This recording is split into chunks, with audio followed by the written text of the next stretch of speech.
Սիրելի այնակիցներ, ինչով որ 2 օր առաջ հպարտացավ Նիկոլ Փաշինյանը, իրականում ողբերգություն է եւ ոչ թե հպարտանալով, այլ ամաչելու բան է։ 0.62%-ը վճարում հարկերի 42.7%։ Դա ցույց է տալիս Հայաստանում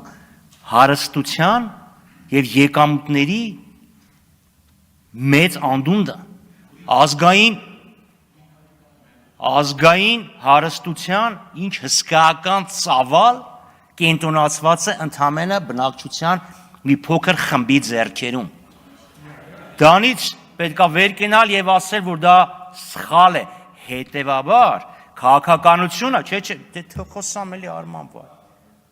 Հետեւաբար քաղաքականությունը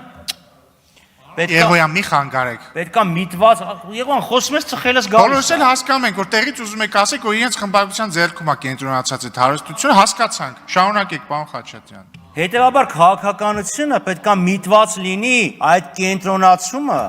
ցրելուն։ Եվ դրա համար պրոգրեսիվությունը պետքա լինի էական։ Այդ կենտրոնացմանը նպաստեց եկամտային հարկի համարտեցումը, եթե դուք